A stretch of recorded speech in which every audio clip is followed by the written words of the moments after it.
ਵੀ ਦੇਖਣ ਵਾਲੇ ਸਾਰੇ ਹੀ ਦਰਸ਼ਕਾਂ ਨੂੰ ਬਹੁਤ ਹੀ ਪਿਆਰ ਤੇ ਸਤਿਕਾਰ ਭਰੀ ਸਤਿ ਸ਼੍ਰੀ ਅਕਾਲ। ਪ੍ਰੋਗਰਾਮ ਇਮੀਗ੍ਰੇਸ਼ਨ ਮੈਟਰ ਲੈ ਕੇ ਤੁਹਾਡੀ ਸੇਵਾ ਦੇ ਵਿੱਚ ਹੋ ਗਏ ਹਾਜ਼ਰ। ਤੇ ਬਿਲਕੁਲ ਤੁਹਾਨੂੰ ਪਤਾ ਹੀ ਆ ਕਿ ਇਸ ਪ੍ਰੋਗਰਾਮ ਦੇ ਵਿੱਚ ਵੀਰ ਗੁਰਪਾਲ ਸਿੰਘ ਜੀ ਉੱਪਰ ਹੁਣੀ ਆਉਂਦੇ ਹੁੰਦੇ ਨੇ, ਤੁਹਾਡੀਆਂ ਸਮੱਸਿਆਵਾਂ ਦਾ, ਤੁਹਾਡੇ ਕੋਈ ਵੀ ਜਿਹੜੀਆਂ ਪ੍ਰੋਬਲਮਸ ਆ ਉਹਨਾਂ ਨੂੰ ਲੈ ਕੇ ਉਹਨਾਂ ਦਾ ਹੱਲ ਲੱਭਣ ਦੀ ਕੋਸ਼ਿਸ਼ ਵੀ ਕਰਦੇ ਆ। ਜੇ ਕੋਈ ਚੇਂਜ ਹੋ ਰਹੀ ਆ ਕਾਨੂੰਨ ਦੇ ਵਿੱਚ, ਉਹ ਸਾਰੀਆਂ ਗੱਲਾਂ ਬਾਤਾਂ ਆਪਾਂ ਇਸ ਪ੍ਰੋਗਰਾਮ ਦੇ ਵਿੱਚ ਸਾਂਝੀਆਂ ਕਰਦੇ ਹੁੰਦੇ ਆ। ਕਿਉਂਕਿ ਤੁਹਾਨੂੰ ਪਤਾ ਹੈ ਕਿ ਇਮੀਗ੍ਰੇਸ਼ਨ ਤੋਂ ਵੱਡਾ ਜਿਹੜਾ ਆ ਮਸਲਾ ਹੀ ਕੋਈ ਨਹੀਂ ਹੈਗਾ। ਤੇ ਇਹ ਮਸਲੇ ਨੂੰ ਲੈ ਕੇ ਬਾਵੇਲੇ ਇਹ ਆ ਕਿ ਜਦੋਂ ਜਿਨ੍ਹਾਂ ਨੇ ਸਮਾਂ ਦੇਖਿਆ ਉਹਨਾਂ ਨੂੰ ਪਤਾ ਕਿ ਐਂਬੂਲੈਂਸ ਦਾ ਜਿਹੜਾ ਸਾਇਰਨ ਆ ਉਹ ਵੀ ਡਰਾਉਂਦਾ ਇਸ ਮਸਲੇ ਨੂੰ ਲੈ ਕੇ। ਬਿਲਕੁਲ ਕੁਛ ਨਾ ਕੁਛ ਕੋਸ਼ਿਸ਼ ਕਰਾਂਗੇ ਕਿ ਜਿਹੜੀਆਂ ਤੁਹਾਡੀਆਂ ਪ੍ਰੋਬਲਮਸ ਨੇ ਉਹਨਾਂ ਨੂੰ ਸਹੀ ਤਰੀਕੇ ਦੇ ਨਾਲ ਕਿੱਦਾਂ ਸੁਲਝਾਇਆ ਜਾ ਸਕਦਾ, ਕਿੱਦਾਂ ਉਹਨਾਂ ਦਾ ਜਿਹੜਾ ਆ ਸਹੀ ਰਾਹ ਲੱਭਿਆ ਜਾ ਸਕਦਾ। ਵੀਰ ਜੀ ਹੁਣਾਂ ਕੋਲ ਤੁਹਾਡੇ ਸਵਾਲਾਂ ਦੇ ਜਵਾਬ ਲੈਣ ਦੀ ਕੋਸ਼ਿਸ਼ ਕਰਾਂਗੇ। ਤੇ ਵੀਰ ਜੀ ਹੁਣੀ ਪਹੁੰਚੇ ਨੇ, ਸਵਾਗਤ ਕਰਦੇ ਆ ਉਹਨਾਂ ਦਾ। ਸਤਿ ਸ਼੍ਰੀ ਅਕਾਲ ਭਾਜੀ।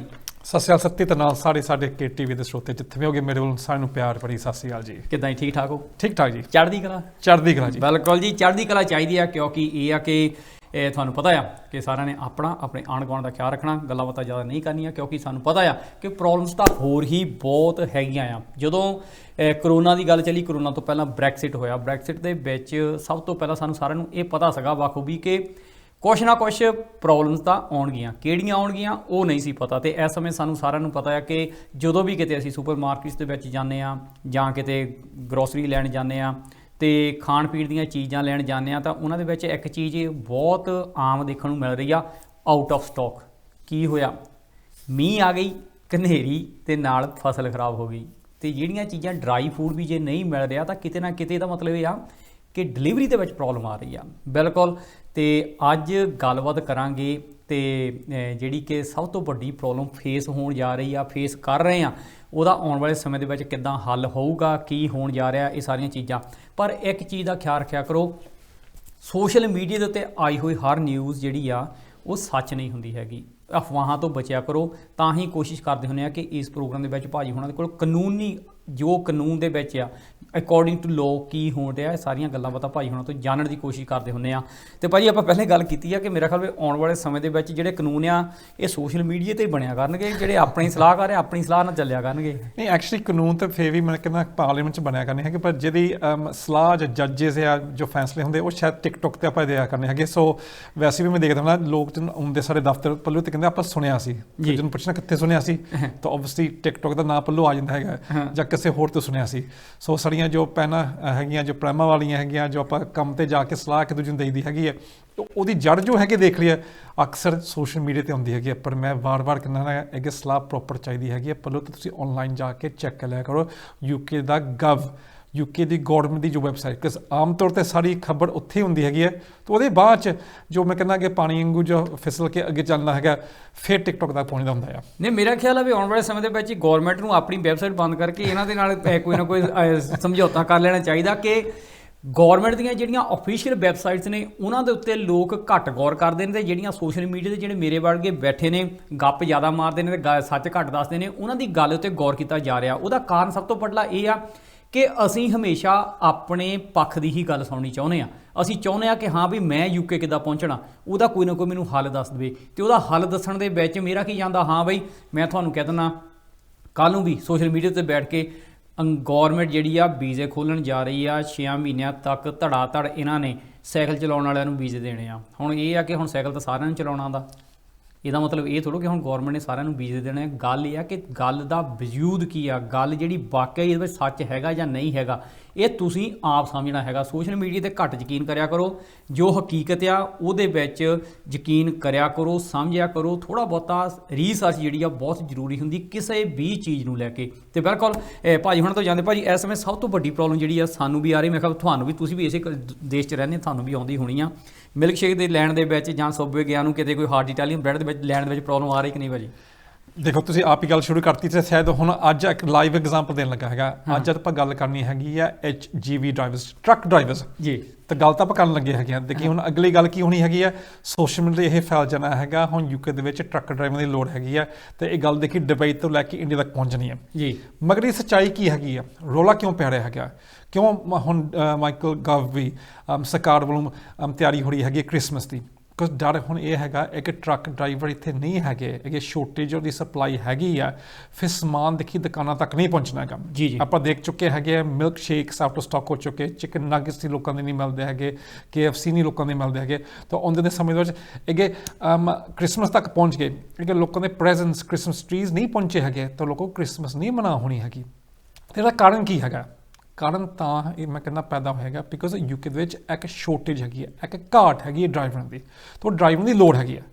ਪਰ ਦੂਸਰੇ ਪਾਸੇ UK ਸਰਕਾਰ ਇਹ ਵੀ ਨਹੀਂ ਕਹਿੰਦੀ ਹੈਗੀ ਆ ਇਹ ਕੋਈ ਲੋ ਸਕਿਲਡ ਆ ਜਾਂ ਹਾਈ ਸਕਿਲਡ ਆ ਜਾਂ ਸ਼ੋਰਟੇਜ ਓਕੂਪੇਸ਼ਨ ਦੇ ਵਿੱਚ ਵੀ ਗਿਣਤੀ ਹੁੰਦੀ ਹੈ। ਬਿਕੋਜ਼ ਅਗੇ ਸ਼ੋਰਟੇਜ ਓਕੂਪੇਸ਼ਨ ਆ ਜਾਂ ਅਗੇ ਸਕਿਲਡ ਵਰਕਰ ਹੈਗੀ ਹੈ, ਫਿਰ ਤਾਂ ਜਿਹੜੇ ਸਪਾਂਸਰ ਲਾਇਸੈਂਸ ਵਾਲੇ ਹੋਲਡਰ ਹੈਗੇ ਆ, ਜੋ ਕੰਪਨੀਆਂ ਹੈਗੀਆਂ, ਉਹ ਤਾਂ ਫਿਰ ਬਾਹਰਲੇ ਮੁਲਕਾਂ 'ਚ ਵੀ ਸੱਦ ਸਕਦੇ ਹੈਗੇ ਆ, ਬੇਸ਼ੱਕ ਉਹ ਯੂਰਪ 'ਚ ਹੋਏ, ਇੰਡੀਆ ਤੋਂ ਹੋਏ ਜਾਂ ਦੁਬਈ ਤੋਂ ਹੋਏ। ਤੇ ਇਹੀ ਰੌਲਾ ਵਾਰ-ਵਾਰ ਪੈ ਰਿਹਾ ਹੈਗਾ। ਇਨਫੈਕਟ ਇੰਡਸਟਰੀ ਆਪ ਕਹਿ ਰਹੀ ਹੈਗੀ ਹੈ ਇਹ ਲੋਕਾਂ ਦੀ ਲੋੜ ਹੈਗੀ ਆ, ਤੇ ਕਿ ਆਪਾਂ ਲੋਕਾਂ ਨੂੰ ਟ੍ਰੇਨ ਕਰਨ ਦੀ ਕੋਸ਼ਿਸ਼ ਕਰੀਏ, ਤਕਰੀਬਨ ਸਾਨੂੰ 6 ਮਹੀਨੇ ਤੋਂ ਸਾਲ ਲੱਗ ਸਕਦਾ ਹੈਗਾ। ਇਹਦੇ ਸਾਹਮਣੇ ਟਰੱਕ ਡਰਾਈਵਰਾਂ ਦੀਆਂ ਸੈਲਰੀਆਂ ਵੀ ਵਧਣ ਲੱਗ ਪਈਆਂ ਹੈਗੀਆਂ, ਪਰ ਇੱਕ ਚੀਜ਼ ਸਰਕਾਰ ਨਹੀਂ ਕਰਾ ਰਹੀ ਹੈਗੀ, ਉਹ ਨਹੀਂ ਕਹਿ ਰਹੀ ਹੈਗੀ ਇਹ ਸਕਿਲਡ ਜੌਬ ਹੈਗੀ ਆ, ਜਿਹਦੇ ਵਿੱਚ ਆਪਾਂ ਅੱਗੇ ਵਰਕ ਪਰਮਿਟ ਰਖਾਉਣੇ ਵੀ ਹੈਗੇ ਆ। ਇਹ ਸਾਡੇ ਕੋਲ ਲਾਇਸੈਂਸ ਹੈਗਾ ਤਾਂ ਆਪਾਂ ਬਾਹਰਲੇ ਮੁਲਕਾਂ ਤੋਂ ਲੈ ਕੇ ਆਉਣੇ ਵੀ ਚਾਹੁੰਦੇ ਹੈਗੇ, ਆਪਾਂ ਲੈ ਕੇ ਨਹੀਂ ਆ ਸਕਦੇ ਹੈਗੇ। ਸੋ ਇਹ ਅੜੀ ਇੱਕ ਬਹਿਸ ਹੋ ਰਹੀ ਹੈਗੀ ਆ ਵਾਰ-ਵਾਰ, ਜਿੰਨੇ ਵੀ ਸਾਡੇ ਸੁਪਰ ਮਾਰਕੀਟਸ ਦੇ ਹੈਡਸ ਹੈਗੇ ਆ, ਜਿਹਦੀ ਇੰਡਸਟਰੀ ਹੈਗੀ ਆ ਟਰੱਕਾਂ ਡਰਾਈਵਰਾਂ ਦੀ, HGV ਡਰਾਈਵਰਾਂ ਦੀ ਹੈਗੀ ਆ, ਹੌਲੇਜ ਅਥਾਰਟੀਜ਼ ਹੈਗੇ, ਇਹ ਵਾਰ-ਵਾਰ ਇਹ ਰੌਲਾ ਪਾ ਰਹੇ ਹੈਗੇ ਆ ਇਹਨੂੰ ਇੱਕ ਸਕਿਲਡ ਕੈਟੇਗਰੀ 'ਚ ਲੈ ਕੇ ਆਓ। ਸੋ ਕਮ ਸੇ ਕਮ ਆਪਾਂ ਜੋ ਲੋਕ ਜੋ ਬਾਹਰਲੇ ਮੁਲਕਾਂ 'ਚ ਬੈਠੇ ਹੈਗੇ ਆ ਉਹਨੂੰ ਕਮ ਸੇ ਕਮ ਲੈ ਕੇ ਆ ਸਕਦੇ ਹੈਗੇ। ਗੱਲ ਤੁਹਾਡੀ ਬਿਲਕੁਲ ਸਹੀ ਹੈਗੀ ਆ। ਯੂਰਪ ਤੋਂ ਪਹਿਲਾਂ ਤਾਂ ਇਹ ਸੀ ਯੂਰਪੀਅਨ ਆਪ ਇੱਥੇ ਆ ਕੇ ਕੰਮ ਕਰ ਸਕਦੇ ਸੀ, ਫ੍ਰੀ ਮੂਵਮੈਂਟ ਸੀ, ਜੋ Poland, Romania, France, Germany truck driver ਇੱਥੇ ਆ ਕੇ ਆਪ ਕੰਮ ਕਰ ਸਕਦੇ। ਹੁਣ ਤਾਂ ਇੱਥੇ ਵੀ ਹੋ ਚੁੱਕਾ ਹੈਗਾ ਕਈ ਅਥਾਰਟੀਜ਼ ਜਿੱਥੇ ਆਮ ਤੌਰ 'ਤੇ ਬੰਦੇ ਕੰਮ ਕਰਦੇ ਸੀ HGV ਡਰਾਈਵਰ ਦੇ ਰੂਪ ਵਿੱਚ, ਜਿੱਦਾਂ ਸਾਡੀ ਆਪਾਂ ਕਲੀਅਰੈਂਸ ਰਬਿਸ਼ ਵਾਲੇ ਹੈਗੇ ਆ, ਉਹ ਵੀ ਆਪਣੀਆਂ ਨੌਕਰੀਆਂ ਛੱਡ ਕੇ ਹੁਣ ਇੱਧਰ ਵੱਲ ਧਿਆਨ ਦੇਣ ਲੱਗੇ ਹੈਗੇ, ਕੁਝ ਨੂੰ ਪਤਾ ਲੱਗਣ ਲੱਗ ਪਿਆ ਹੈਗਾ ਹੁਣ HGV ਡਰਾਈਵਰਾਂ ਦੀਆਂ ਸੈਲਰੀਆਂ ਵਧਣ ਲੱਗ ਪਈਆਂ ਹੈਗੀਆਂ। ਸੋ ਸੈਲਰੀਆਂ ਵਧਣ ਨਾਲ ਇਹ ਨਹੀਂ ਮਤਲਬ ਹੈਗਾ ਜਿਹੜੀ ਅੱਗੇ ਗੈਪ ਹੈਗੀ ਆ ਲੋਕਾਂ ਦੀ ਉਹ ਪੂਰੀ ਹੋ ਜਾਣੀ ਹੈਗੀ। ਉਹਦੇ ਵਾਸਤੇ ਹੱਲੇ ਜਾਂ ਤਾਂ ਟ੍ਰੇਨ ਕਰੂਗਾ ਇੱਥੇ ਡਰਾਈਵਰਸ, ਜਾਂ ਤੁਹਾਨੂੰ ਬਾਹਰਲੇ ਮੁਲਕਾਂ ਨੂੰ ਲੈ ਕੇ ਆਉਣੇ ਪਊਗੇ, ਅਦਰਵਾਈਜ਼ ਆਮ ਅਫਰੇਡ ਕ੍ਰਿਸਮਸ ਦੇ ਵਿੱਚ ਤੁਹਾਨੂੰ ਕ੍ਰਿਸਮਸ ਟਰੀਜ਼ ਨਹੀਂ ਮਿਲਣੇ ਹੈਗੇ। ਬਿਲਕੁਲ, ਇਹ ਜਿਹੜੀ ਇੱਕ ਤੁਸੀਂ ਗੱਲ ਕੀਤੀ ਆ ਕਿ ਜਿਹੜਾ ਗੈਪ ਆ ਉਹਨੂੰ ਤਾਂ ਫਿਲ ਨਹੀਂ ਕਰ ਸਕਦੇ ਹੈਗੇ ਜਿਹੜੀਆਂ ਸੈਲਰੀ ਵਧਾਉਣ ਦੇ ਨਾਲ। ਬੇਸ਼ੱਕ ਜਿਹੜੇ ਲੋਕ ਆ ਉਹਨਾਂ ਦਾ ਇੰਟਰਸਟ ਬੇਸ਼ੱਕ ਉਹਨਾਂ ਚੀਜ਼ਾਂ ਦੇ ਵਿੱਚ ਬਣਿਆ ਰਹੂਗਾ, ਜੇ ਕਿਸੇ ਨੇ ਮਨ ਬਣਾਇਆ ਹੋਊਗਾ ਕਿ ਹਾਂ ਬਈ ਮੈਨੂੰ ਘੰਟੇ ਲੰਬੇ ਕਰਨੇ ਪੈ ਰਹੇ ਆ ਜਾਂ ਕੁਛ ਵੀ ਆ, ਪਰ ਸੈਲਰੀ ਵਧੀਆ ਹੋਣ ਦੇ ਕਾਰਨ ਉਹ ਬੰਦਾ ਆਪਣਾ ਮਾਈਂਡ ਚੇਂਜ ਕਰ ਲੂਗਾ ਕਿ ਹਾਂ ਬਈ ਮੈਂ ਥੋੜ੍ਹਾ ਜਿਹਾ ਚਿਰ ਹੋਰ ਕੱਢ ਦਿੰਦਾ ਆ। ਦੋ ਚੀਜ਼ਾਂ ਹੋਰ ਵੀ ਹੈਗੀ ਸਤੀ, ਕਿ ਕਿਸ ਨੇ ਅੱਜ ਦੇ ਵਕਤ ਅੱਗੇ ਉਹਨੇ HGV ਡਰਾਈਵਰ ਦਾ ਲਾਇਸੈਂਸ ਲੈਣਾ ਹੈਗਾ, ਹੌਲੇਜ ਉਹਨੇ ਆਪਣੀ ਕਰਵਾਉਣੀ ਹੈਗੀ ਟੈਸਟ, ਉਹਦਾ ਵੀ ਖਰਚਾ ਹੈਗਾ ਜੀ, ਖਰਚੇ ਦੀ ਤਿਆਰੀ ਵੀ ਹੈਗੀ ਆ। ਹਾਂਜੀ, ਹੁਣ ਕਈ ਇਹ ਵੀ ਕਹਿੰਦੇ ਹੈਗੇ ਕਈ ਯੰਗਸਟਰਸ ਹੈਗੇ, ਨੌਜਵਾਨ ਹੈਗੇ ਜੋ HGV ਡਰਾਈਵਰ ਹੌਲੇਜ ਦਾ ਲਾਇਸੈਂਸ ਲੈ ਵੀ ਚੁੱਕੇ ਹੈਗੇ, ਅੱਗੇ ਉਹਨਾਂ ਦੀ ਉਮਰ ਯੰਗ ਹੈਗੀ ਆ, ਉਹ ਕਈ ਵਿਆਹ ਵੀ ਕਰ ਲੈਂਦੇ ਹੈਗੇ, ਵਿਆਹ ਦੇ ਬਾਅਦ ਉਹ ਸ਼ਾਇਦ ਕੰਮ 'ਚ ਵਾਪਸ ਨਹੀਂ ਹੁੰਦੇ ਹੈਗੇ। ਸੋ ਕਹਿੰਦੇ ਇੱਕ ਸ਼ੋਰਟੇਜ ਆਫ ਲੇਬਰ ਸਪਲਾਈ ਹੈਗੀ ਆ ਜੋ ਸ਼ਾਇਦ ਕਹਿੰਦੇ ਇੱਕ ਸ਼ੋਰਟ ਟਰਮ ਦੇ ਵਿੱਚ ਪੂਰੀ ਨਹੀਂ ਹੋਣੀ, ਜਿੰਨਾ ਮਰਜ਼ੀ ਆਪਾਂ ਜੋੜ ਪਾ ਦਈਏ। ਕਈ ਕਹਿੰਦੇ ਹੈਗੇ ਲੱਖਾਂ ਦੇ ਹਿਸਾਬ ਨਾਲ ਸਾਨੂੰ ਡਰਾਈਵਰਾਂ ਦੀ ਲੋੜ ਹੈਗੀ ਹੈ। ਵਨਸ ਅਗੇਨ ਸਰਕਾਰ ਨੇ ਇਹਨੂੰ ਪੂਰੀ ਕਿੱਦਾਂ ਕਰੂਗੀ ਇਹ ਦੇਖਣ ਵਾਲੀ ਹੈਗੀ, ਪਰ ਅੱਜ ਦੇ ਵਕਤ ਬੈਲੈਂਸ ਬਹੁਤ ਹੋ ਰਹੀ ਆ ਬਿਟਵੀਨ ਦ ਹੌਲੇਜ ਇੰਡਸਟਰੀ, ਜਿਹੜੇ ਸਪਲਾਇਰਸ, ਦੁਕਾਨਾਂ, ਸੁਪਰ ਮਾਰਕੀਟਸ, ਸਾਰੀ ਚੇਨਜ ਜੋ ਹੈਗੀ ਜੋ ਇਸ ਲੋਕ 'ਚ ਅੱਗੇ ਇਨਵੋਲਵਡ ਹੈਗੇ ਅਪ ਅੰਟਿਲ ਸਰਕਾਰ। ਹੁਣ ਅੱਜ ਵੀ ਮੈਂ ਕਿਹਾ, ਮਾਈਕਲ ਗਵ ਨੇ ਵੀ ਕਿਹਾ ਹੈਗਾ ਇਹਦੀ ਬੈਲੈਂਸ ਦੇ ਵਿੱਚ ਦੇਖੀਏ ਦੀ ਤਿਆਰੀ ਆਪਾਂ ਕੀ ਕਰ ਸਕਦੇ। ਸੋ ਹੌਸਲਾ ਤਾਂ ਬਹੁਤ ਦੇ ਰਿਹਾ ਹੈਗਾ ਇੰਡਸਟਰੀ ਨੂੰ, ਮਗਰ ਜੇ ਤੁਹਾਨੂੰ ਚਿਕਨ ਨਗੇਟਸ ਜਾਂ ਮਿਲਕ ਸ਼ੇਕ ਨਾ ਮਿਲੇ ਤਾਂ ਫਿਰ ਗੁੱਸੇ ਤਾਂ ਸੱਤੀ ਨੇ ਫਿਰ ਹੋਣਾ ਹੀ ਹੈ ਨਾ। ਬਿਲਕੁਲ, ਕਿਉਂਕਿ ਇਸ ਸਮੇਂ ਚਲੋ ਐਜ਼ ਏ ਫਰੈਂਚਾਈਜ਼ੀ ਆਪਾਂ ਇਹ ਦੱਸਦੇ ਕਿ ਸੂਬੇ ਦੇ ਵਿੱਚ ਸਾਡੇ ਕੋਲ ਬਹੁਤ ਸਾਰੇ ਸਮਾਨ ਦੀ ਸ਼ਾਰਟੇਜ ਆ ਰਹੀ ਆ। ਹਾਂ, ਕੋਈ ਸਮਾਨ ਵੀਕ ਬਾਅਦ ਆ ਰਿਹਾ, ਕੋਈ 2 ਵੀਕਾਂ ਬਾਅਦ ਆ ਰਿਹਾ ਆ, ਉਹਦਾ ਕਾਰਨ ਇਹ ਆ ਕਿ ਸਪਲਾਈ ਜਿਹੜੀ ਆ ਉਹ ਪੂਰੀ ਨਹੀਂ ਹੋ ਰਹੀ ਹੈਗੀ, ਕਿਉਂਕਿ ਪਿੱਛੇ ਡਰਾਈਵਰ ਜਿਹੜੇ ਆ ਉਹ ਸਾਡੇ ਕੋਲ ਨਹੀਂ ਹੈਗੇ। ਪਰ ਸਰਕਾਰ ਇਹਦੇ ਤੇ ਗੌਰ ਕਰ ਰਹੀ ਆ। ਇਹੋ ਜਿਹਾ ਕੁਛ ਨਹੀਂ ਹੈਗਾ ਕਿ ਸਰਕਾਰ ਵੀਜ਼ੇ ਦੇਣ ਲੱਗ ਪਈ ਆ, ਐਵੇਂ ਨਾ ਕਿਤੇ ਉੱਥੇ ਪੇਪਰ ਚੱਕ ਕੇ ਫੜਾ ਦਿਓ ਤੇ ਬਾਅਦ ਦੇ ਵਿੱਚ ਪਾਸਪੋਰਟ ਜਿਹੜੇ ਆ ਉਹ ਤੁਹਾਡੇ। ਪਰ ਸੱਤੀ ਉੱਦਾਂ ਤੁਸੀਂ ਮੈਨੂੰ ਅੱਗੇ ਪੁੱਛੋ ਨਾ, ਹੁਣ ਤੁਸੀਂ ਸਬਵੇ ਦੀ ਗੱਲ ਕੀਤੀ ਹੈਗੀ ਆ, ਚਲੋ ਮੈਂ ਆਪਣੇ ਹੋਰ ਵੀ ਸਟੋਰਸ ਦੀ ਗੱਲਾਂ ਕਰਦਾ ਐਸ ਦਾ ਟੈਸਕੋ, ਪਰ ਇਹ ਅਕ੍ਰੋਸ ਦ ਬੋਰਡ ਹੈਗੀ ਆ, ਹਰ ਇੱਕ ਕੰਪੋਨੈਂਟ ਆਪਾਂ ਦੇਖ ਰਹੇ, ਬੇਸ਼ੱਕ ਆਪਾਂ ਗੱਡੀਆਂ ਦੀਆਂ, ਮੈਨੂਫੈਕਚਰਿੰਗ, ਕੰਸਟਰਕਸ਼ਨ, ਜੋ ਵੀ ਸਮਾਨ ਸਾਨੂੰ UK 'ਚ ਆਉਂਦਾ ਹੈਗਾ, ਸਪੈਸ਼ਲੀ ਕਿ ਯੂਰਪ ਰਾਹੀਂ ਹੁੰਦਾ ਹੈਗਾ, ਤੁਹਾਨੂੰ ਟਰੱਕ ਡਰਾਈਵਰਸ ਹੌਲੇਜ ਦੀ ਲੋੜ ਹੈਗੀ ਆ। ਤਾਂ ਅਨਫੋਰਚੂਨੇਟਲੀ ਇੱਦਾਂ ਹੀ ਮੈਂ ਕਹੂੰਗਾ ਰੌਲਾ ਪੈਣ ਲੱਗ ਪਿਆ ਹੌਲੇਜ ਦੇ ਸਿਸਟਮ ਦੇ ਵਿੱਚ ਯੂ ਵਿਲ ਨੈਵਰ ਨੋ, ਕੀ ਪਤਾ ਸ਼ਾਇਦ ਸਰਕਾਰ ਆਪਣੇ ਵੱਲੋਂ ਕਹਿ ਵੀ ਸਕਦੀ ਹੈਗੀ ਆ ਸ਼ੋਰਟ ਟਰਮ ਮਾਸ ਲਈ ਆਪਾਂ ਇਸ਼ੂ ਕਰ ਦਈਏ ਜੀ, ਹੱਲੇ ਨਹੀਂ ਕੀਤੇ ਹੈਗੇ। ਪਰ ਮੈਨੂੰ ਇਦਾਂ ਲੱਗਦਾ ਹੈਗਾ ਸ਼ਾਇਦ ਇਹਨਾਂ ਨੂੰ ਪ੍ਰੈਸ਼ਰ ਪੈ ਕੇ ਕੁਛ ਨਾ ਕੁਛ ਤਾਂ ਕਰਨਾ ਪਊਗਾ, ਕਿਉਂਕਿ ਰਾਤੋਂ ਰਾਤ ਤਿਆਰ ਹੋ ਕੇ ਹੋਣੇ ਨਹੀਂ ਹੈਗੇ। ਕਿਉਂਕਿ ਪਿੱਛੇ ਜੇ ਜਦੋਂ ਇਹਨਾਂ ਨੇ ਖੇਤੀਬਾੜੀ ਦੇ ਲਈ ਵੀ ਸਕੀਮ ਚਲਾਈ ਸੀਗੀ ਕਿ ਲੋਕੀ ਆਇਆ ਕਰਨਗੇ ਚਲੇ ਜਾਇਆ ਕਰਨਗੇ, ਹੋ ਸਕਦਾ ਕੁਛ ਨਾ ਕੁਛ ਇਹੋ ਜਿਹਾ ਦਿਮਾਗ ਦੇ ਵਿੱਚ ਪਲਾਨ ਹੋਵੇ, ਪਰ ਹਾਲ ਦੀ ਘੜੀ ਕੋਈ ਇਹੋ ਜਿਹੀ ਚੀਜ਼ ਨਹੀਂ ਹੈਗੀ। ਜ਼ਰੂਰ ਆਉਣ ਵਾਲੇ ਸਮੇਂ ਦੇ ਵਿੱਚ ਜਦੋਂ ਹੀ ਹੁੰਦੀ ਆ, ਦੂਸਰੇ ਪਾਸੇ ਭਾਜੀ ਹੁਣਾਂ ਦੇ ਪੇਜ ਦੇ ਉੱਤੇ, ਭਾਜੀ ਹੁਣਾਂ ਦੀ ਵੈਬਸਾਈਟ ਦੇ ਉੱਤੇ ਜਾ ਕੇ ਤੁਸੀਂ ਜਿਹੜੀ ਇਨਫੋਰਮੇਸ਼ਨ ਆ ਲੈ ਸਕਦੇ ਆ, ਭਾਜੀ ਹੁਣਾਂ ਨੂੰ ਕੁਐਸਚਨ ਕਰ ਸਕਦੇ ਆ, ਬਜਾਏ ਕਿ ਸੋਸ਼ਲ ਮੀਡੀਆ ਤੇ ਕਿਸੇ ਮੇਰੇ ਵਰਗੇ ਨੂੰ ਪੁੱਛਣ ਤੋਂ। ਕਿਉਂਕਿ ਭਾਜੀ ਹੁਣਾਂ ਨੇ ਤੁਹਾਨੂੰ ਉਹੀ ਚੀਜ਼ ਦੱਸਣੀ ਹੁੰਦੀ ਆ ਜੋ ਗੌਰਮੈਂਟ ਕਰ ਰਹੀ ਆ, ਜੋ ਗੌਰਮੈਂਟ ਕਰਨ ਜਾ ਰਹੀ ਆ, ਕਿਉਂਕਿ ਆਖਰਕਾਰ ਇੱਕ ਜ਼ਿੰਮੇਵਾਰੀ ਦੇ ਨਾਲ ਆਪਣਾ ਕੰਮ ਕਰਨ ਵਾਲੇ ਇਨਸਾਨ ਨੇ, ਤੇ ਤੁਹਾਨੂੰ ਗਲਤ ਸਲਾਹ ਨਹੀਂ ਦੇਣਗੇ। ਇਹ ਚੀਜ਼ ਤਾਂ ਪੱਕੀ ਹੈਗੀ ਕਿ ਨਹੀਂ ਹੈਗੀ। ਮੇਰੇ ਵਰਗੇ ਦਾ ਤੁਸੀਂ ਫੜ ਵੀ ਕੀ ਲੈਣਾ, ਮੇਰਾ ਕਿਹੜਾ ਪੇਸ਼ਾ ਆ ਉਹ, ਠੀਕ ਨਹੀਂ, ਮੇਰਾ ਕਿਹੜਾ ਉਹ ਕੰਮ ਆ ਜਾਂ ਕਿੱਤਾ ਆ। ਕਿਉਂਕਿ ਜਿਸ ਕੰਮ ਦੇ ਵਿੱਚ, ਜਿਸ ਕਿੱਤੇ ਦੇ ਵਿੱਚ ਕੋਈ ਮਾਹਰ ਆ, ਤੇ ਐਗਜ਼ਾਮਪਲ ਤੁਹਾਡੇ ਸਾਹਮਣੇ ਆ ਕਿ ਜੇ ਡਾਕਟਰ ਆ, ਤੁਸੀਂ ਦਵਾਈ ਜਿਹੜੀ ਆ, ਜੇ ਤੁਸੀਂ ਬਿਮਾਰ ਆ, ਡਾਕਟਰ ਤੋਂ ਲੈਣ ਜਾਂਦੇ ਆ, ਨਾ ਕਿ ਮਕੈਨਿਕ ਤੋਂ, ਠੀਕ ਨਹੀਂ। ਸੋ ਇਹ ਸਮਝ ਲਿਆ ਕਰੋ ਕਿ ਜਿਹੜੀ ਤੁਹਾਡੀ ਇਮੀਗ੍ਰੇਸ਼ਨ ਦੀ ਦਵਾਈ ਆ, ਉਹਦੇ ਡਾਕਟਰ ਗੁਰਪਾਲ ਭਾਜੀ ਆ, ਸੱਤੀ ਨਹੀਂ ਹੈਗਾ। ਤਾਂ ਕਿ ਸੱਬੇ ਚਾਹੀਦਾ ਹੈਗਾ ਤਾਂ ਫਿਰ ਜਾ ਕੇ ਸੱਤੀ ਨੂੰ ਮਿਲਿਆ ਕਰੋ। ਹਾਂ, ਫਿਰ ਜ਼ਰੂਰ ਮੋਸਟ ਵੈਲਕਮ, ਤੁਸੀਂ ਆਓ, ਆਪਾਂ ਤੁਹਾਡੀ ਸੇਵਾ ਦੇ ਵਿੱਚ ਹਾਜ਼ਰ ਆ। ਤੇ ਨਾਲ ਦੀ ਨਾਲ ਭਾਜੀ ਇਹ ਜਿਹੜੀ ਗੱਲ ਚੱਲੀ ਆ ਕਿ ਹੁਣ ਉਹਦਾ ਜਿਹੜਾ ਖਮਿਆਜ਼ਾ ਆ, ਕ੍ਰਿਸਮਸ ਟਰੀ ਤੋਂ ਬਿਨਾਂ ਸਰ ਜਾਊਗਾ, ਪਰ ਜੇ ਸ਼ਾਰਟੇਜ ਖਾਣ ਵਾਲੀਆਂ ਚੀਜ਼ਾਂ ਤੇ ਆਈ ਤਾਂ ਜ਼ਰੂਰ ਆਉਣ ਵਾਲੇ ਸਮੇਂ ਦੇ ਵਿੱਚ ਬਹੁਤ ਵੱਡੀ ਮੁਸ਼ਕਲ ਹੋ ਸਕਦੀ ਆ। ਤੇ ਇਹਦੇ ਨਾਲ ਹੀ ਕਿਉਂਕਿ ਬ੍ਰੈਕਸਿਟ ਹੋਇਆ, ਬ੍ਰੈਕਸਿਟ ਤੋਂ ਬਾਅਦ ਸਾਨੂੰ ਇਹ ਸਾਰਿਆਂ ਨੂੰ ਪਤਾ ਸੀਗਾ ਕਿ ਆਉਣ ਜਾਣ ਜਿਹੜਾ ਆ ਪਹਿਲਾਂ ਦੀ ਤਰ੍ਹਾਂ ਨਹੀਂ ਹੈਗਾ। ਹੁਣ ਬਾਰ-ਬਾਰ ਲੋਕਾਂ ਦੇ ਕਈਆਂ ਦੇ ਦਿਮਾਗ ਵਿੱਚ ਇਹ ਆ ਕਿ ਸਾਨੂੰ ਵੀਜ਼ੇ ਲੈਣੇ ਪੈਣੇ ਹੈਗੇ ਆ। ਇਹਦੇ ਬਾਰੇ ਵੀ ਥੋੜ੍ਹਾ ਜਿਹਾ ਖੁੱਲ੍ਹ ਕੇ ਸਾਡੇ ਦਰਸ਼ਕਾਂ ਨਾਲ ਸਾਂਝ ਪਾਉਂਦੇ ਜਾਓ ਕਿ ਕੀ ਸਿਸਟਮ ਬਣਿਆ ਹੈਗਾ।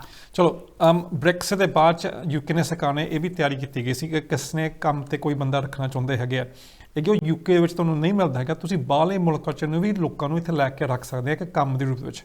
ਉਹਦੇ ਵਾਸਤੇ ਇਹਨਾਂ ਇੱਕ ਟਾਇਰ 2 ਸਕਿਲਡ ਵਰਕਰ ਦਾ ਸ਼ੁਰੂਆਤ ਕੀਤੀ ਸੀ। ਤੇ ਨਾਲ ਇਹਨੇ ਇਹ ਵੀ ਕਿਹਾ ਸੀ ਜਿੰਨੇ ਵੀ ਇੱਥੇ ਲੋਕਾਂ ਕੋਲ ਕਾਰੋਬਾਰ ਹੈਗੇ ਆ, ਬਿਜ਼ਨੈਸਿਸ ਹੈਗੇ ਆ, ਦਫ਼ਤਰ ਹੈਗੇ ਆ, ਸ਼ਾਪਸ ਹੈਗੇ, ਰੀਟੇਲ, ਹੋਲਸੇਲ, ਤੁਸੀਂ ਆਪਣਾ ਲਾਇਸੈਂਸ ਲੈ ਸਕਦੇ ਆ ਸਰਕਾਰ ਨੂੰ। ਉਹਨੂੰ ਕਹਿੰਦੇ sponsor licence, employer sponsor licence. ਇੱਕ ਇੱਦਾਂ ਦਾ ਲਾਇਸੈਂਸ ਹੈਗਾ ਜਿੱਦਾਂ ਯੂਨੀਵਰਸਿਟੀਆਂ, ਕਾਲਜਾਂ ਨੂੰ ਦੀ ਲੋੜ ਹੈਗੀ ਸੀ ਭਰਤੀ ਕਰਨ ਵਾਸਤੇ ਸਟੂਡੈਂਟ ਤੇ ਬੱਚਿਆਂ ਨੂੰ, ਤਾਂ ਇੱਦਾਂ ਹੀ ਅੱਗੇ ਤੁਸੀਂ ਕੰਮ ਤੇ ਕੋਈ ਬੰਦਾ ਰੱਖਣਾ ਚਾਹੁੰਦੇ ਹੈਗੇ, ਤੁਹਾਨੂੰ ਚਾਹੀਦਾ ਹੈਗਾ ਇੱਕ ਸਪਾਂਸਰ ਲਾਇਸੈਂਸ। ਉਹਦੇ ਵਾਸਤੇ ਕੀ ਚਾਹੀਦਾ ਹੈਗਾ? ਫਸਟ ਆਫ ਤੁਹਾਨੂੰ ਸਾਬਤ ਕਰਨਾ ਪਊਗਾ ਤੁਹਾਡਾ ਇੱਕ ਜੈਨੂਇਨ ਬਿਜ਼ਨਸ ਹੈਗਾ। ਉਹਦੇ ਵਾਸਤੇ ਤੁਹਾਨੂੰ ਆਪਣੇ VAT ਸਰਟੀਫਿਕੇਟ, PAY ਸਰਟੀਫਿਕੇਟ, ਆਪਣੀ ਲੀਸ, ਬੈਂਕ ਸਟੇਟਮੈਂਟਸ, ਬੈਂਕਮੈਨ ਦੀ ਚਿੱਠੀ, ਅੱਗੇ ਤੁਸੀਂ ਰੈਸਟੋਰੈਂਟ ਦੇ ਵਿੱਚ ਕੰਮ ਕਰਦੇ ਹੈਗੇ, ਤੁਹਾਡੇ ਹਾਈਜੀਨ ਸਰਟੀਫਿਕੇਟਸ ਦਿਖਾਉਣ ਵਾਸਤੇ, ਤੁਸੀਂ ਕਲੈਰੀਫਾਈਡ ਹੈਗੇ ਆ ਆਪਣੇ ਹਾਈਜੀਨ ਰੱਖਣ ਵਾਸਤੇ, ਸਫਾਈ ਰੱਖਣ ਵਾਸਤੇ। ਇੱਕ ਲਾਇਸੈਂਸ ਜੋ ਹੁੰਦਾ ਹੈਗਾ ਇੱਕ A3 ਦੇ ਰੂਪ ਦੇ ਵਿੱਚ ਕਿਸੇ ਨੂੰ ਵਰਕ ਪਰਮਿਟ ਰੱਖਣ ਵਾਸਤੇ। ਇਹ ਸਾਰੀਆਂ ਚੀਜ਼ਾਂ ਇਕੱਠੀਆਂ ਕਰਾ ਕੇ ਇਹਦੇ ਬੇਸ ਦੇ ਉੱਪਰ ਫਿਰ ਤੁਹਾਨੂੰ ਮਨਜ਼ੂਰੀ ਮਿਲਦੀ ਹੈਗੀ। 536 ਪਾਉਂਡ ਹੈਗੀ ਹੈ ਸਰਕਾਰੀ ਫੀਸ। 8 ਹਫ਼ਤੇ ਲੱਗਦੇ ਹੈਗੇ ਆ ਮਨਜ਼ੂਰੀ ਮਿਲਣ ਵਾਸਤੇ। ਇਹਨੇ ਦੇਖਣਾ ਕੀ ਹੁੰਦਾ ਹੈ, ਮੇਨ ਚੀਜ਼ ਇਹ ਦੇਖਣੀ ਹੁੰਦੀ ਹੈ ਤੁਹਾਡੇ ਕੋਲ ਸਿਸਟਮਸ ਹੈਗੇ ਇਨ ਪਲੇਸ ਜਿਹਦੇ ਬੇਸ ਦੇ ਉੱਪਰ ਤੁਸੀਂ ਆਪਣੇ ਵਰਕਰਸ ਨੂੰ ਇੰਪਲੋਇਮੈਂਟ ਰੱਖਣੇ ਹੈਗੇ ਆ ਤੇ ਇੰਪਲੋਇਮੈਂਟ ਦੇ ਰਾਈਟਸ ਅਪਣਾਉਣੇ ਹੈਗੇ ਆ। ਹੁਣ ਮੇਨ ਚੀਜ਼ ਜਿੱਥੇ ਕਈ ਲੋਕ ਹੈਗੇ ਅਪਲਾਈ ਕਰਦੇ ਜਿਹਨੂੰ ਨਾ ਹੁੰਦੀ ਹੈਗੀ ਹੈ, ਪਹਿਲੀ ਚੀਜ਼ ਇਹ ਕੋਈ ਮਾਈਗਰੈਂਟ ਵਰਕਰ ਹੈਗਾ ਜੀ, ਸਟੂਡੈਂਟ ਹੈਗਾ ਜਾਂ ਕੋਈ ਵਰਕ ਪਰਮਿਟ ਦੇ ਬੇਸ ਤੇ ਤੁਹਾਨੂੰ ਰੱਖਣਾ ਚਾਹੁੰਦੇ ਹੈਗੇ ਆ, ਤੁਸੀਂ ਉਹਦੇ ਚੈੱਕਸ ਕੀ ਕਰਦੇ ਆ? ਆਮ ਤੌਰ 'ਤੇ ਮੈਂ ਕਿਸੇ ਨੂੰ ਅੱਗੇ ਪੁੱਛਣਾ ਕਿ ਕੋਈ ਬਿਲਡਰ ਹੈਗਾ ਆ ਜਾਂ ਕੋਈ ਡਬਲ ਗਲੇਜ਼ਰ ਹੈਗਾ, ਉਹ ਕਹਿੰਦੇ ਆਪਾਂ ਤਾਂ ਸਿਰਫ ਪਾਸਪੋਰਟ 'ਤੇ ਚੈੱਕ ਕਰਦੇ ਹੁੰਦੇ ਕਿ ਪਾਸਪੋਰਟ 'ਤੇ ਸਟੈਂਪ ਲੱਗੀ ਹੈਗੀ ਹੈ ਤਾਂ ਆਪਾਂ ਰੱਖ ਲਈਦਾ ਜੀ।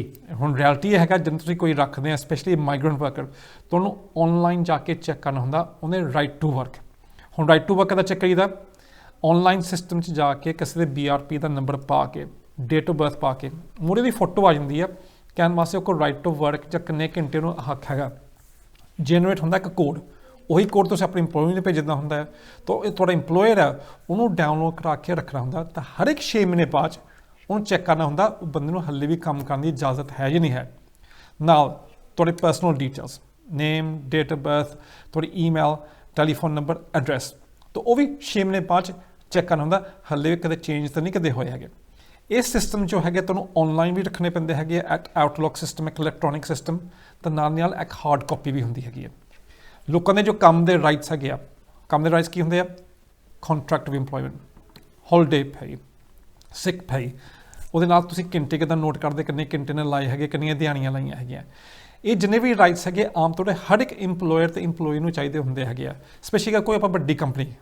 ਹੁਣ ਮੈਂ ਇਹ ਦੇਖਿਆ ਜਿੰਨੇ ਸਾਡੇ ਛੋਟੇ ਬਿਜ਼ਨਸ ਹੈਗੇ ਆ ਜਿਹਨਾਂ ਕੋਲ 1 ਜਾਂ 2 ਬੰਦੇ ਰੱਖੇ ਹੁੰਦੇ ਆ, ਉਹ ਕਈ ਵਾਰੀ ਇਹ ਚੀਜ਼ਾਂ ਅਪ ਟੂ ਡੇਟਸ ਨਹੀਂ ਰੱਖਦੇ ਹੈਗੇ।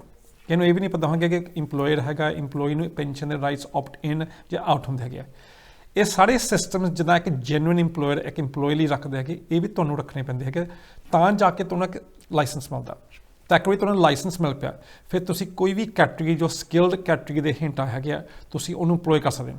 ਇੰਪਲੋਏ ਕਰਨ ਵਾਸਤੇ ਯੂਜ਼ਲੀ ਤੁਹਾਨੂੰ ਇੱਕ COS ਹੁੰਦਾ, ਉਹ ਜਨਰੇਟ ਕਰਨਾ ਹੁੰਦਾ, ਜੋ ਤੁਸੀਂ ਆਨਲਾਈਨ ਸਿਸਟਮ ਜਿਹਨੂੰ SMS ਸਿਸਟਮ ਦਾ ਨਾਮ ਦਿੱਤਾ ਜਾਂਦਾ ਹੈਗਾ, ਰਿਕੁਐਸਟ ਪਾ ਕੇ ਤਾਂ ਉਹਦੇ ਬੇਸ ਦੇ ਉੱਪਰ ਉਹਨਾਂ ਦੀ ਵਰਕ ਪਰਮਿਟ ਕਰਾ ਸਕਦੇ ਹੈਗੇ ਆ। ਇਹ ਸਿਸਟਮ ਸਾਰਿਆਂ ਲਈ ਹੈਗਾ।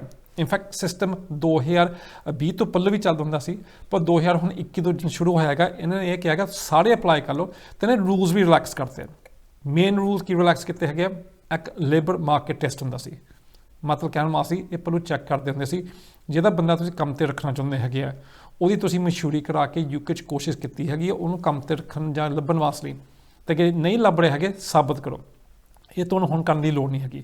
ਇਹ ਤੁਹਾਡੇ ਕੋਲ ਲਾਇਸੈਂਸ ਹੈਗਾ ਆ ਤਾਂ ਮੁੜੇ ਤੁਹਾਡਾ ਕੋਈ ਬੰਦਾ ਹੈਗਾ ਜੋ ਤੁਸੀਂ ਕੰਮ ਤੇ ਰੱਖਣਾ ਚਾਹੁੰਦੇ ਹੈਗੇ ਆ, ਉਹ ਬੇਸ਼ੱਕ ਸਟੂਡੈਂਟ ਆ ਜਾਂ ਬਾਹਰਲੇ ਮੁਲਕ 'ਚ ਰਹਿੰਦਾ ਹੈਗਾ, UK ਤੋਂ ਬਾਹਰ ਮੈਂ ਮਤਲਬ ਹੈਗਾ ਯੂਰਪ ਜਾਂ ਇੰਡੀਆ, ਤੁਸੀਂ ਕਿਸੇ ਮੁਲਕ ਤੇ ਤੁਸੀਂ UK ਤੇ ਸੱਦ ਸਕਦੇ ਆ ਉਹਨਾਂ ਹੀ ਵਰਕ ਪਰਮਿਟ।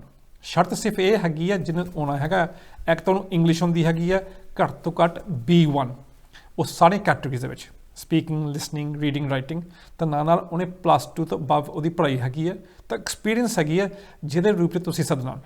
ਤਾਂ ਜਿਹਦੀ ਕੈਟੇਗਰੀਜ਼ ਆ ਮੈਂ ਕਹਿੰਦਾ ਤਕਰੀਬਨ ਹਰ ਇੱਕ ਬਿਜ਼ਨਸ ਦੀ ਕੈਟੇਗਰੀਜ਼ ਇਹਨੇ ਸ਼ੁਰੂ ਕੀਤੀ ਗਈ ਹੈਗੀ ਆ। ਕੰਸਟਰਕਸ਼ਨ ਇੰਡਸਟਰੀ ਦੇ ਵਿੱਚ brickies, electricians, plasterers, supervisors, concrete fixers, business ਜਿਹਨੂੰ ਅਕਾਊਂਟ ਮੈਨੇਜਰਸ ਚਾਹੀਦੇ ਹੈਗੇ ਆ, ਮਾਰਕੀਟਿੰਗ ਮੈਨੇਜਰਸ ਚਾਹੀਦੇ ਹੈਗੇ ਆ, beauty parlours, off licence managers, ਦਰਜੀ ਹੈਗੇ ਆ। ਸੋ ਅਕ੍ਰੋਸ ਦ ਬੋਰਡ ਜਿੰਨੇ ਵੀ ਬਿਜ਼ਨਸ ਹੈਗੇ ਤੁਸੀਂ ਆਨਲਾਈਨ ਜਾ ਕੇ ਚੈੱਕ ਕਰ ਸਕਦੇ ਹੈਗੇ। ਉਹਨੂੰ ਸਿੰਪਲੀ ਇੱਕ SOC ਸਕਿਲਡ ਵਰਕਰ ਦਾ ਕੋਡ ਤੁਸੀਂ ਦੱਬ ਕੇ ਕੋਸ਼ਿਸ਼ ਕਰੋ, ਤੁਹਾਡੇ ਮੋੜੇ ਲਿਸਟ ਆ ਜਾਣੀ ਜਿੰਨੇ ਵੀ ਕੈਟੇਗਰੀਜ਼ ਹੈਗੇ ਆ। ਸੋ ਅਪਲਾਈ ਕਰਨ ਹਰ ਇੱਕ ਬਿਜ਼ਨਸ ਨੂੰ ਮੈਂ ਕਹਿੰਦਾ ਹੱਕ ਹੈਗਾ, ਤਾਂ ਕਰਨਾ ਵੀ ਚਾਹੀਦਾ ਹੈਗਾ, ਬਿਕਾਜ਼ ਐਨੀ ਟਾਈਮ ਹੈਗੇ ਤੁਹਾਨੂੰ ਕੋਈ ਕੰਮ ਦੀ ਘਾਟ ਪੈਣ ਜਾਂਦੀ ਇੰਪਲੋਇਰ ਦੇ ਜੋ ਵਿੱਚ, ਤੁਸੀਂ ਕੋਈ ਸਕਿਲਡ ਅੱਗੇ ਵਰਕਰ ਅੱਗੇ ਆਇਆ ਹੈਗਾ ਇੱਕ ਸਟੂਡੈਂਟ ਦੇ ਰੂਪ ਦੇ ਵਿੱਚ, ਤੁਸੀਂ ਫਿਰ ਉਹਨਾਂ ਨੂੰ ਵੀ ਅਪਲਾਈ ਕਰ ਸਕਦੇ, ਤਾਂ ਨਾਲ ਦੀ ਨਾਲ ਜਿੱਦਾਂ ਮੈਂ ਪਹਿਲੇ ਵੀ ਕਿਹਾ ਹੈਗਾ ਤੁਸੀਂ ਬਾਹਰਲੇ ਮੁਲਕਾਂ 'ਚ ਵੀ ਸੱਦ ਸਕਦੇ ਆ। ਅਨਫੋਰਚੂਨੇਟਲੀ ਹੌਲੇਜ ਵਰਕਰਸ, HV ਡਰਾਈਵਰਸ ਹਲੇ ਇਸ ਕੈਟੇਗਰੀ 'ਚ ਨਹੀਂ ਹੈਗੇ, ਤੇ ਕਿ ਕੱਲ੍ਹ ਨੂੰ ਆ ਗਏ ਫਿਰ ਤੁਸੀਂ ਵੀ ਉਹਨਾਂ ਨੂੰ ਔਨ ਦ ਸਪੌਟ ਫਿਰ ਤੁਸੀਂ ਇੰਪਲੋਏ ਕਰ ਸਕਦੇ ਹੈਗੇ।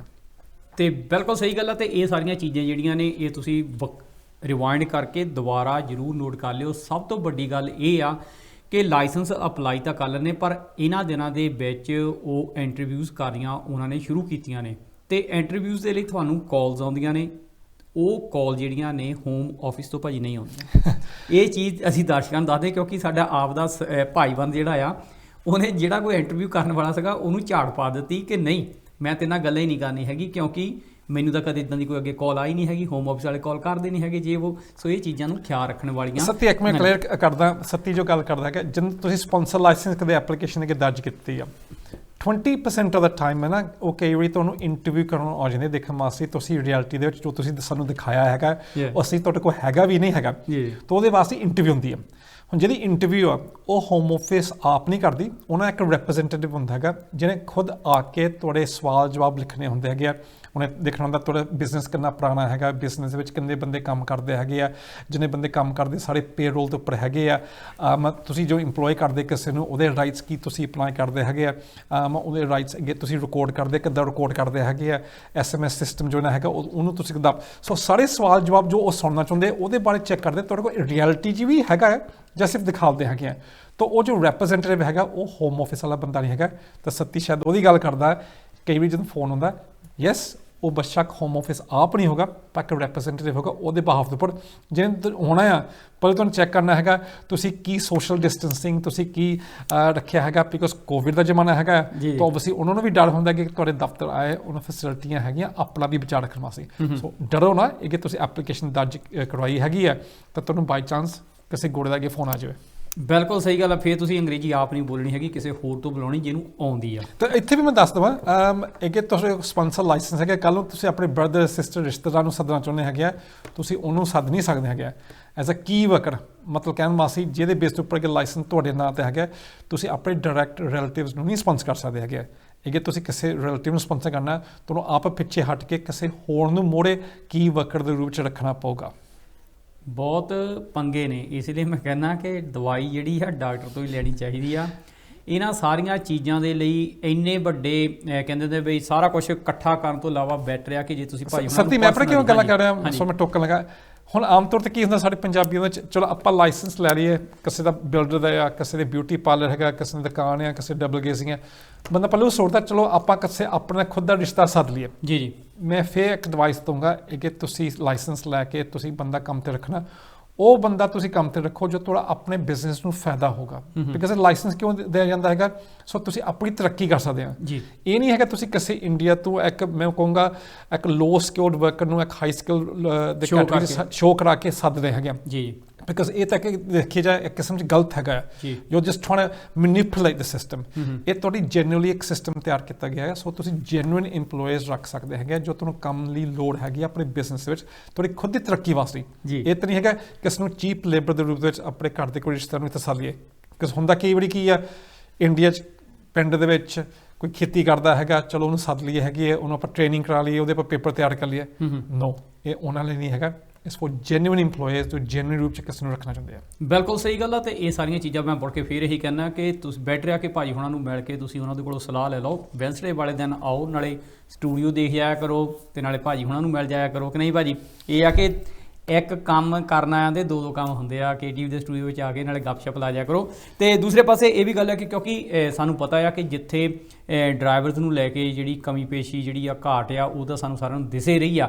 ਤੇ ਇਹ ਤੋਂ ਇਲਾਵਾ ਜੇ ਆਪਾਂ ਭਾਜੀ ਆਮ ਵਰਕਰਸ ਦੀ ਗੱਲ ਕਰਦੇ ਹਾਂ, ਲੇਬਰ ਦੀ ਗੱਲ ਕਰਦੇ ਹਾਂ, ਉਹਨੂੰ ਲੈ ਕੇ ਵੀ ਕਿਸੇ ਵੀ ਪਾਸੇ ਕੰਮ ਲੱਭ ਨਹੀਂ ਰਹੇ ਹੈਗੇ। ਹੁਣ ਸਭ ਤੋਂ ਵੱਡਾ ਜਿਹੜੀ ਹੈਲਪਫੁਲ ਜਿਹੜੀ ਚੀਜ਼ ਹੋ ਸਕਦੀ ਆ ਸਟੂਡੈਂਟਸ ਉਹਦੇ ਵਿੱਚ ਕਰ ਸਕਦੇ ਆ। ਤੇ PSW ਦੇ ਬਾਰੇ ਕੀ ਕਹੋਗੇ ਕਿ ਸਟੂਡੈਂਟਸ ਜਿਹੜੇ ਆ ਉਹਨਾਂ ਨੂੰ ਕਿੰਨੀ ਕੁ ਦਿੱਕਤ ਆ ਰਹੀ ਆ, ਕਿੰਨਾ ਕੁ ਈਜ਼ੀਲੀ ਉਹ ਆਪਣਾ ਸਾਰਾ ਕੁਝ ਪੜ੍ਹਾਈ ਕਰਨ ਤੋਂ ਬਾਅਦ ਦੇ ਵਿੱਚ ਇਹ ਵੀਜ਼ਾ ਮਿਲ ਰਹੇ ਆ? ਜੀ, ਹੁਣ ਤਾਂ ਸਿਸਟਮ ਤਾਂ ਸ਼ੁਰੂ ਹੋ ਚੁੱਕਾ ਫਰਮ ਦਾ 1 ਜੁਲਾਈ। ਸੋ ਜਿੰਨੇ ਵੀ ਬੱਚੇ UK ਆ ਚੁੱਕੇ ਹੈਗੇ ਆ, ਜਿਨ੍ਹਾਂ ਨੇ ਆਪਣੀ ਪੜ੍ਹਾਈ ਹੁਣ ਕੰਪਲੀਟ ਕਰ ਚੁੱਕੇ ਹੈਗੇ ਆ ਦਿਸ ਸੈਪਟੈਂਬਰ, ਅਕਤੂਬਰ, ਨਵੰਬਰ ਤੱਕ, ਜਿਨ੍ਹਾਂ ਹਾਲੇ ਤੱਕ ਵੀਜ਼ੇ ਹੈਗੇ ਆ, ਸਾਰਿਆਂ ਨੂੰ ਹੱਕ ਹੈਗਾ after you complete your studies switch ਕਰਨ ਵਾਸਤੇ ਇਨਟੂ ਪੋਸਟ ਸਟੱਡੀ ਵਰਕ। ਜੀ, ਇੱਕ 2 ਸਾਲ ਦਾ ਵੀਜ਼ਾ ਹੈਗਾ ਜਿਹਦੇ ਵਿੱਚ ਤੁਹਾਨੂੰ ਖੁੱਲੀ ਛੁੱਟੀ ਹੈਗੀ ਕੰਮ ਕਰਨ ਵਾਸਤੇ, ਸਪਾਂਸਰ ਤੋਂ ਬਗੈਰ। ਇਹਦੇ ਵਿੱਚ ਤੁਹਾਨੂੰ ਸਪਾਂਸਰ ਲਾਇਸੈਂਸ ਦੀ ਲੋੜ ਨਹੀਂ ਹੈਗੀ। ਸਿਰਫ ਤੁਹਾਨੂੰ ਇਹ ਸਾਬਤ ਕਰਨਾ ਪਊਗਾ ਜਿਹੜਾ ਕੈਸ਼ ਤੁਹਾਨੂੰ ਹੀ ਇਸ਼ੂ ਹੋਇਆ ਸੀ ਉਹਦੇ ਮੁਤਾਬਕ ਤੁਸੀਂ ਆਪਣੀ ਪੜ੍ਹਾਈ ਲਿਖਾਈ ਕਰ ਲਈ, ਪੂਰੀ ਡਿਗਰੀ ਮਿਲ ਚੁੱਕੀ ਹੈਗੀ ਹੈ, ਤਾਂ ਉਹਦੇ ਵਾਸਤੇ ਤੁਹਾਨੂੰ ਕੰਫਰਮੇਸ਼ਨ ਮਿਲ ਚੁੱਕੀ ਹੈ ਕਿ ਈਮੇਲ ਰਾਹੀਂ ਤੁਹਾਡੀ ਯੂਨੀਵਰਸਿਟੀ ਤੋਂ। ਨਾਲ ਦੀ ਨਾਲ ਤੁਹਾਨੂੰ ਆਪਣਾ ਐਡਰੈਸ ਪ੍ਰੂਫ ਦਿਖਾਉਣਾ ਹੁੰਦਾ, ਆਪਣਾ ਨੈਸ਼ਨਲ ਇੰਸ਼ੋਰੈਂਸ ਨੰਬਰ, ਤਾਂ ਉਹਦੇ ਬੇਸ ਦੇ ਉੱਪਰ ਅਪਲਾਈ ਕਰਨਾ ਹੁੰਦਾ। 624 ਪਾਉਂਡ 2 ਸਾਲ ਦੀ ਫੀਸ ਹੈਗੀ IHS ਦੀ, ਤਾਂ 700 ਪਾਉਂਡ ਹੈਗੀ ਹੈ ਇਮੀਗ੍ਰੇਸ਼ਨ ਫੀਸ। ਸੋ ਲਗਭਗ ਤਕਰੀਬਨ 2000 ਪਾਉਂਡ ਹੈਗਾ ਆ ਪਰ ਪਰਸਨ। ਸੋ ਕਿ ਹਸਬੈਂਡ ਵਾਈਫ ਇਕੱਠੇ ਆਏ ਹੈਗੇ ਐਜ਼ ਅ ਡਿਪੈਂਡੈਂਟ, ਤਾਂ 4000 ਪਾਉਂਡ ਉਹਨਾਂ ਦੀ ਫੀਸ ਹੈਗੀ ਆ, ਤੇ ਨਾਲ ਤੁਹਾਡੀ ਫਿਰ ਇਮੀਗ੍ਰੇਸ਼ਨ ਦੀ ਫੀਸ, ਨਾਲ ਤੁਹਾਡੀ ਵਕੀਲਾਂ ਦੀ ਫੀਸ ਹੋਣੀ ਹੈਗੀ ਆ। ਮਨਜ਼ੂਰੀ ਦੇ ਦਿੰਦੇ ਤਕਰੀਬਨ 4 ਹਫ਼ਤਿਆਂ ਦੇ ਵਿੱਚ। ਮਨਜ਼ੂਰੀ ਦੇ ਬਾਅਦ ਫਿਰ ਤੁਹਾਨੂੰ ਖੁੱਲੀ ਛੁੱਟੀ ਜਿੱਥੇ ਮਰਜ਼ੀ ਤੁਸੀਂ ਕੰਮ ਕਰੋ।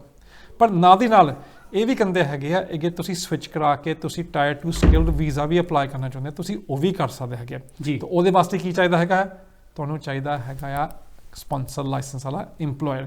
ਤੇ ਦਿੱਕਤ ਅੱਜ ਮੈਂ ਕੀ ਦੇਖੀ ਅੱਜ ਦੇ ਵਕਤ, ਬਹੁਤ ਬੱਚੇ UK ਆਏ ਹੈਗੇ ਆਪਣੀ ਪੜ੍ਹਾਈ ਲਿਖਾਈ ਪੂਰੀ ਨਹੀਂ ਕਰਨਾ ਚਾਹੁੰਦੇ ਹੈਗੇ, ਪੜ੍ਹਾਈ ਛੱਡ ਕੇ ਡਾਇਰੈਕਟਲੀ ਸਵਿਚ ਕਰਨਾ ਚਾਹੁੰਦੇ ਹੈਗੇ ਇਨਟੂ ਟਾਇਰ 2 ਸਕਿਲਡ ਵੀਜ਼ਾ। ਕਿਉਂ? ਕਈ ਬੱਚੇ ਨੇ ਪੜ੍ਹਾਈ ਪੂਰੀ ਨਹੀਂ ਕੀਤੀ ਹੈਗੀ, ਕਈ ਨੇ ਵਿੱਚੋਂ ਸਮੈਸਟਰ ਮਿਸ ਕਰ ਲਿਆ ਹੈਗਾ, ਕਈ ਨੇ ਪਾਸ ਨਹੀਂ ਹੋਏ ਹੈਗੇ, ਕਈ ਕੋ ਟਿਊਸ਼ਨ ਫੀਸਾਂ ਨਹੀਂ ਦੇ ਹੋਈਆਂ।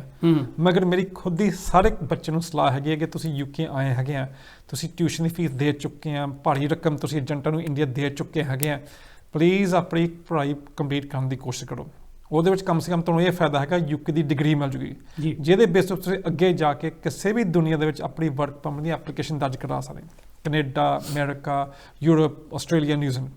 ਤਾਂ ਨਾਲ ਇਹ ਵੀ ਪਲੱਸ ਪੁਆਇੰਟ ਹੈਗਾ, ਜਦੋਂ ਤੁਸੀਂ ਵਰਕ ਪਰਮਿਟ ਦੀ ਐਪਲੀਕੇਸ਼ਨ ਕਰਨੀ ਹੈਗੀ ਆ, ਪੁਆਇੰਟਸ ਮਿਲਦੇ ਹੈਗੇ ਆ, ਤਾਂ ਪੁਆਇੰਟਸ ਦੇ ਬੇਸ ਉੱਪਰ ਕਿ ਸੈਲਰੀ ਦੇਖੀਏ, ਆਮ ਤੌਰ ਤੇ ਸਕਿਲਡ ਵਰਕਰ ਦੀ ਘੱਟ 25,600 ਦੀ ਸੈਲਰੀ ਚਾਹੀਦੀ ਹੈ ਜੀ। ਮਗਰ ਅਗਰ ਤੁਹਾਡੇ ਕੋਲ UK ਦੀ ਡਿਗਰੀ ਹੈਗੀ ਹੈ, ਸ਼ਾਇਦ ਤੁਸੀਂ 22,000 ਵੀ ਦਿਖਾ ਸਕਦੇ ਹੈਗੇ, ਸ਼ਾਇਦ ਤੁਹਾਨੂੰ ਉਨੀ ਸੈਲਰੀ ਦਿਖਾਉਣ ਦੀ ਲੋੜ ਨਹੀਂ ਪੈਣੀ ਹੈਗੀ ਜੋ ਆਮ ਟਾਇਰ 2 ਸਕਿਲਡ ਵਰਕਰ ਦੀ ਲੋੜ ਹੁੰਦੀ ਹੈਗੀ ਆ। ਤੁਹਾਡਾ ਆਪਣਾ ਪਲੱਸ ਪੁਆਇੰਟ ਹੈਗਾ। ਬਿਲਕੁਲ ਸਹੀ ਗੱਲ ਆ। ਤੇ ਇਹਦੇ ਨਾਲ ਦੀ ਨਾਲ ਭਾਈ ਇੱਕ ਚੀਜ਼ ਇਹ ਆ ਕਿ ਹੁਣ ਬ੍ਰੈਕਸਿਟ ਤੋਂ ਬਾਅਦ ਦੇ ਵਿੱਚ ਇੱਕ ਸਭ ਤੋਂ ਵੱਡੀ ਚੀਜ਼ ਇਹ ਆ ਕਿ ਜਿਹੜਾ ਪਾਸਪੋਰਟ ਆ ਉਹ ਬਦਲ ਜਾਣਾ। ਨੀਲਾ ਆਉਣ ਲੱਗ ਪਿਆ ਕਿ ਨਹੀਂ ਹਜੇ ਭਾਜੀ? ਨੀਲਾ ਆਉਣ ਲੱਗ ਪਿਆ। ਨੀਲਾ ਆਉਣ ਲੱਗ ਪਿਆ। ਫਿਰ ਸਾਡੀ ਟੀਮ ਆ, ਟੈਕਨੀਕਲ ਟੀਮ, ਉਹਨੂੰ ਇੱਕ ਬੇਨਤੀ ਆ ਕਿ ਸਾਡੇ ਵਾਲੇ ਪਾਸਪੋਰਟ ਦਾ ਵੀ ਰੰਗ ਬਦਲ ਦਿਓ, ਲਾਲੇ ਦਿਖਾਲੀ ਜਾਂਦੇ ਆ। ਸ਼ਾਇਦ ਤੁਹਾਡੀ ਗੱਲ ਬਿਲਕੁਲ ਸਹੀ ਹੈਗੀ ਹੈ। ਇਹ ਲਾਲ ਪਾਸਪੋਰਟ ਜਿਹੜਾ ਹੈ ਇਹਨੂੰ ਨੀਲਾ ਕੀਤਾ ਜਾਵੇ। ਆਉਣ ਵਾਲੇ ਸਮੇਂ ਦੇ ਵਿੱਚ ਜਿਹੜਾ ਪ੍ਰੋਗਰਾਮ ਹੈ ਨੀਲੇ ਪਾਸਪੋਰਟ ਤੇ ਹੋਵੇਗਾ। Point to be noted. ਬਿਲਕੁਲ ਸਹੀ ਗੱਲ ਆ। ਤੇ ਜਿਹੜੀਆਂ ਚੀਜ਼ਾਂ ਨੇ, ਗੱਲਾਂ ਬਾਤਾਂ ਨੇ, ਹੋਪਫੁਲੀ ਕਿ ਤੁਹਾਡੇ ਬਹੁਤ ਇਹ ਕੰਮ ਦੀਆਂ ਹੋਣਗੀਆਂ ਜਿੱਥੇ ਤੁਸੀਂ ਆਪ ਪ੍ਰੋਗਰਾਮ ਦੇਖਦੇ ਹੋ।